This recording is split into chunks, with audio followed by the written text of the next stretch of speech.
لو أنزلنا هذا القرآن على جبل لرأيته خاشعا أنزلنا هذا القرآن على جبل لرأيته خاشعا أنزلنا هذا القرآن على جبل لرأيته خاشعا متصدعا من خشية وتلك الأمثال نضربها للناس لعلهم يتفكرون.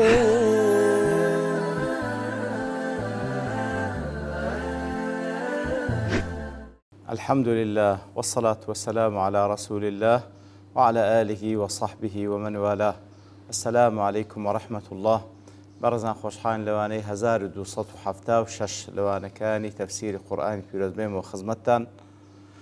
ومبس رزامدي رب العالمين وهي وذان بأوي آز السودي لور بقرن. أعوذ بالله من الشيطان الرجيم. بسم الله الرحمن الرحيم. وما أبرئ نفسي إن النفس لأمارة بالسوء إلا ما رحم ربي إن ربي غفور رحيم.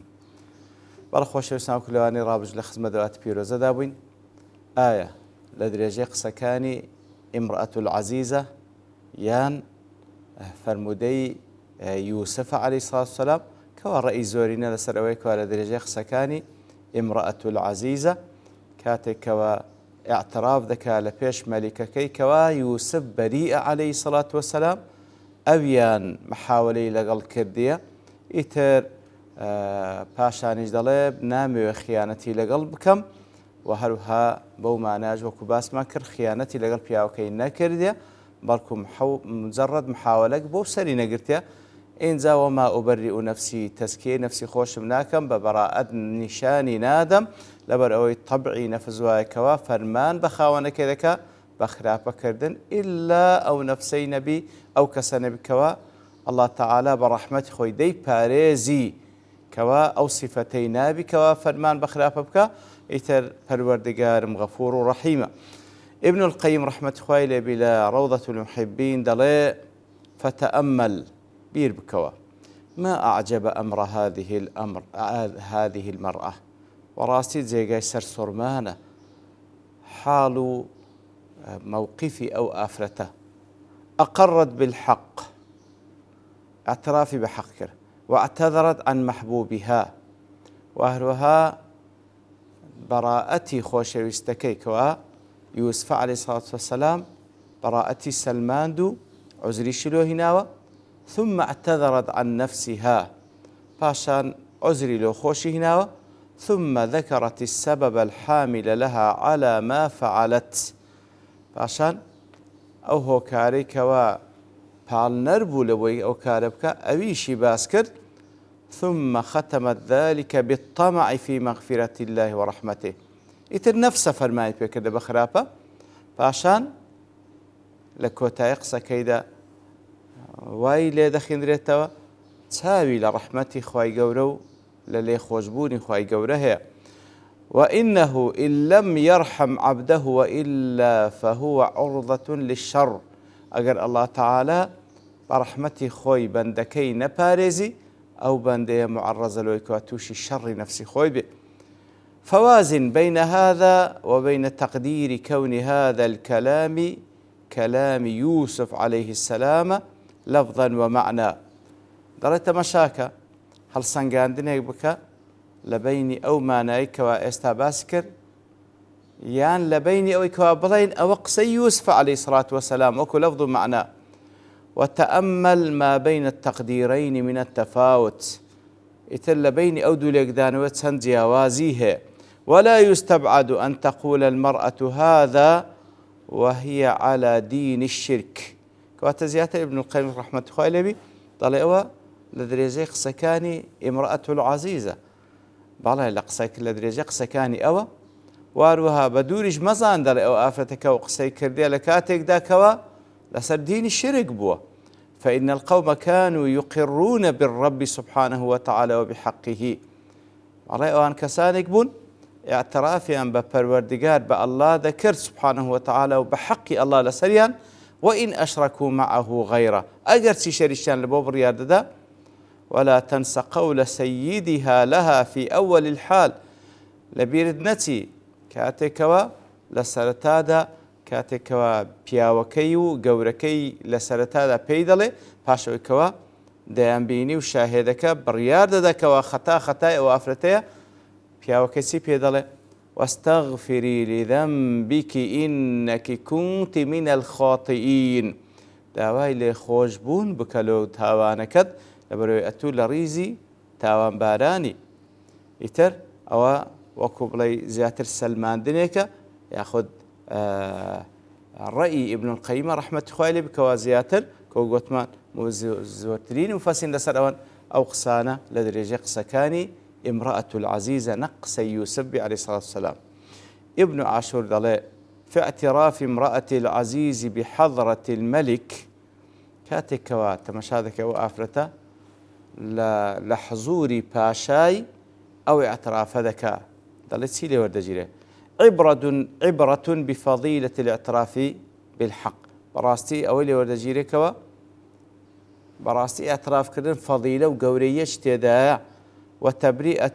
وتبرئة التبرئ مما ألصق به ومن خشية عقاب الله الخائنين وتبرئة البريء مما ألصق به وهروها كاتك أو آفرة فعلا يوسف كبريئة عليه الصلاة والسلام تبرئي دكا لو تاوانك بي والكندراوة ومن خشية عقاب الله الخائنين وهروها لترسي عقابي خواهي يقول له كسانش خائن براستي أو فضيليك براستي اعتراف كردن بغلط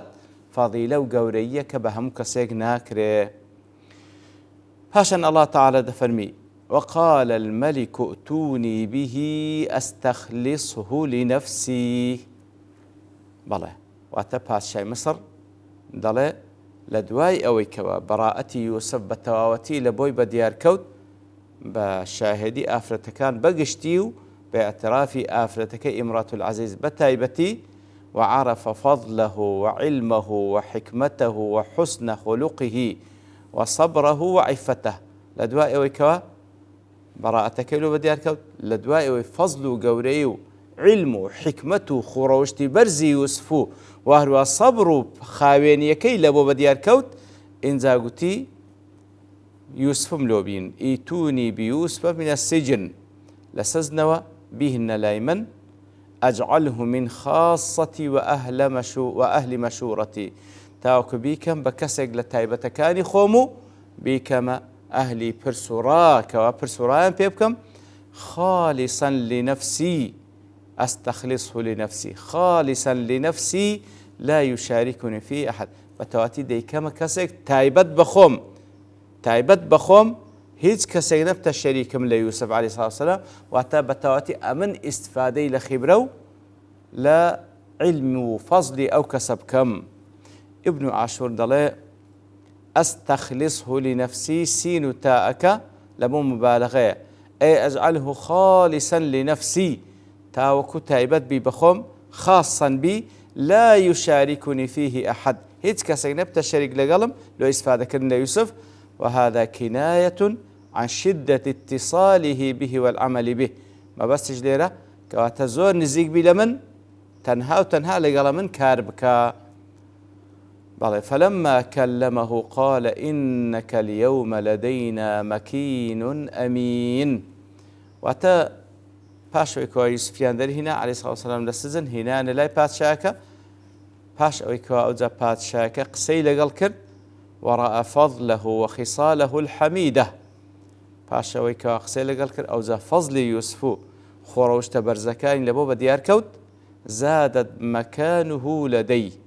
إنزا مكانة يوسف هنديدك عليه الصلاة والسلام لاي باتشاكا مكانة برستر بلا برساوي بيقوت إنك اليوم لدينا مكين أمين وأتى إنك قد صرت عندنا ذا مكانة وأمانة وأتى استأتوا للاي إيمة مكانة جيجاي سقو متماني إيمي متمكنا مما أردت هەر شتێک دەتەوێ بیڵێ تاوەکو ڕێگات پێ بدەین. ئەمینەن عەلا ما نەئتەمینوکە عەلەیه، لەبەرەوەی متمانەت پێ دەکەین هەر شتێک بڵێین بە ئەمانەتەوە بەو پەڕیسقەوە تەسلیمت دەکەین. قورتوبی دەڵێ إنك اليوم لدينا مكين أمين. مكين أمين أي متمكن، واتە لەلای ئێمە ئیمکانیەتت پێ دەبەخشرێ، نافذ القول قسەت دەڕوا، ئەمینیش بە لا تخاف غەدرا، حەز لەوەی مەترسێکەوە غەدرێکت لەگەڵ بکرێ یاخود خلافێکت لەگەڵ بکرێ، ئیمکانیەت پێ دەبەخشین و هەروەها جێگای سیقە و متمانەی بە هیچ شێوەیەک لەوەی مەترسێکەوە غەدرت لێ بکرێ. ئەبی سعود دەڵێ في الكلام حذف، دەڵێ قسەکە لێرەدا حەذفێک تێدا واتە شتێک تێدا حەذف کرا لادرا للئیذان بسرعة الإتيان به، لەوەی کەوا تێمان بگەین کە زۆر بە خێرایی هێنایانە لای پادشاکە. تەقدیرەکە ئەوەیە فأتوا به فلما كلمه، کەواتە ئاتکات کە دەفەرمی وقال الملك ائتوني به أستخلص لنفسي، به نەلای خۆم تاوەبی کەمە کەسێک لە تایبەتەکانی خۆم.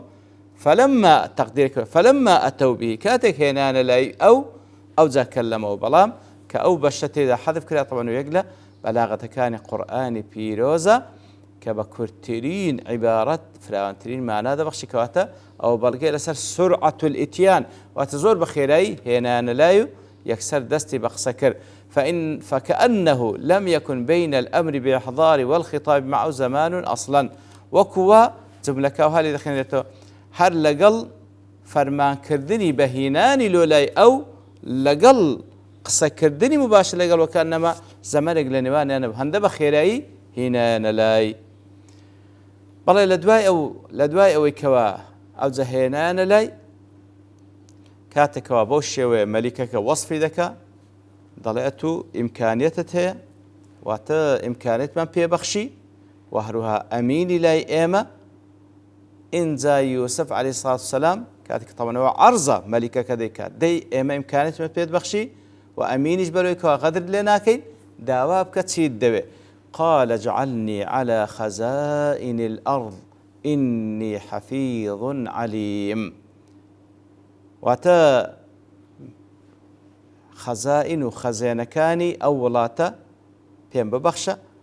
إني حفيظ عليم أي إني حافظ وخازن، هم باريزرم وهروها علمم هي أمين للخزائن الذي استودعتني، أمين دبم أمينم لبأو خزيناني كوا بأمانة ديدن دستمن ذو علم وبصر بما أتولاه منها، وهروها خبرم هي وعلمم هي برتساورونم لبو أو كاري كذي كم فأعلم كيفية تدبيرها والتصرف فيها. يتردزانم كو هل سكوتي لقال دكم كو تصرف دكم أو بو خزينك وتسليم مني دكن دون أن يضيع شيء منها في غير محله. ببي أو كوا هيشتك لو خزينة ضايع بكم بو كوا لزيجاي صرف بكم كبزيجاي خوي نبي بمك أمين لسر خزينة كاني خزانەکانی زەوی مەبەستی زەوی میسرە بمکە ئەمین لەسەر خەزانەکان بە مصطلحی ئەوڕۆ وەکو وەزیری مالیە. ابن عاشور دەڵێ هذه الآية أصل لوجوب عرض المرء نفسه لولاية عمل من أمور الأمة إذا علم أنه لا يصلح له غيره. دەڵێ ئەو ئاەتە ئەسڵێکە لەوەی کەوا کەسێک کەزانی شتێک لە کاروباری ئەو ئومەتە شتێک لە کاروباری ئەو ئومەتە تەنها بەوی بەڕێوە دەچێگە برێت دەست کەسێک کە سەقەتی دەکا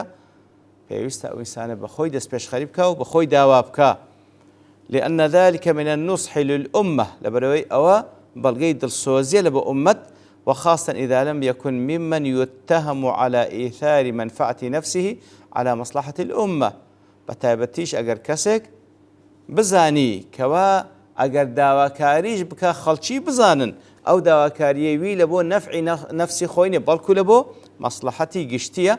وقد علم يوسف عليه السلام أنه أفضل الناس هنالك. يتر يوسف عليه الصلاة والسلام باعتبارك زاني لبو أو وقت أو سردمو أو كارو بيشيا لهم كسيك جنزاوترا، لأنه كان المؤمن الوحيد في ذلك القطر أو كاتا تاك إيمان داربو لو جيغايا، فهو لإيمانه بالله يبث أصول الفضائل التي تقتضيها شريعة آباء إبراهيم وإسحاق ويعقوب عليه السلام. إتر بو إيماني كبيتي بو بيامي كبيتي طبعا همو بنماكاني خوروشتي برس